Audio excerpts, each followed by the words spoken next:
Platelet dengue में क्यों कम हो जाते हैं? तो प्लेटलेट डेंगू में इसलिए कम हो जाते हैं क्योंकि जो डेंगू फीवर का वायरस है वो इन्फेक्ट करता है बोन मैरो को, और जब बोन मैरो को इन्फेक्ट करता है तो प्लेटलेट के प्रोडक्शन को स्लो कर देता है। तीन चीजें होती है। पहला, रिड्यूस्ड प्रोडक्शन। रिड्यूस्ड प्रोडक्शन का मतलब है कि डेंगू वायरस बोन मैरो को इन्फेक्ट करता है जहां प्लेटलेट बनते हैं, और प्लेटलेट जब बनने की जगह को इन्फेक्ट करता है तो बोन मैरो सप्रेशन हो जाता है। बोन मैरो सप्रेशन होता है तो फ्यूअर प्लेटलेट्स बनते हैं। इसका मतलब है कि रोज 1 लाख प्लेटलेट मर रहे हैं, बन 60,000 रहे, 40,000 रहे, तो रोज 50-60 हजार की डेफिशिएंसी है। तो 4-5-6 दिन बाद प्लेटलेट काउंट पहले 2 लाख होता है, फिर 1.5 लाख होता है, फिर 1 लाख होता है, फिर 80,000 रह जाता है, किसी किसी 20-25-30,000 रह जाता है। तो एक कारण ये हो गया।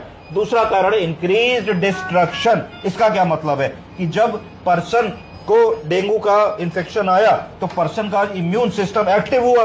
क्यों एक्टिव हुआ? कि डेंगू के वायरस को मार गिराना है, शरीर से बाहर निकालना है। जब शरीर की इम्यूनिटी ने डेंगू के वायरस को मारने का काम शुरू किया तो मिस्टेकनली कई केसेस में गलती से क्या करता है कि वो अटैक कर देता है हेल्दी प्लेटलेट के ऊपर। हमारा ही शरीर डेंगू के वायरस के अलावा हेल्दी प्लेटलेट के ऊपर अटैक कर देता है, जिससे क्या होता है कि डेंगू के साथ साथ हेल्दी प्लेटलेट में भी डिस्ट्रक्शन शुरू हो जाता है, और उस डिस्ट्रक्शन से हमारी इम्यूनिटी खुद ही प्लेटलेट को कम करने लगती है। Increase consumption. कई बार क्या होता है, जो डेंगू के सीवियर केसेस होते हैं जिसमें कैपिलरी लीक होने लगती है, जिसमें द्रव्य शरीर का रक्त कोशिकाओं से और सेल से बाहर आने लगता है, उस स्थिति में क्या होता है कि लीकेज को रोकने के लिए जो प्लेटलेट है वो रिपेयर करने में लग जाते हैं। यानी कि शरीर की जो कैपिलरी लीकेज की प्रक्रिया शुरू हो गई है, उस कैपिलरी लीकेज की प्रक्रिया को रोकने में बहुत सारा प्लेटलेट इस्तेमाल हो जाता है। तो इसका मतलब क्या हुआ कि जो कंजम्पशन है उस प्लेटलेट का वो कैपिलरी लीकेज में भी इस्तेमाल हो गया। तो तीनों तरीके से चोट लगी कि प्लेटलेट कम बने,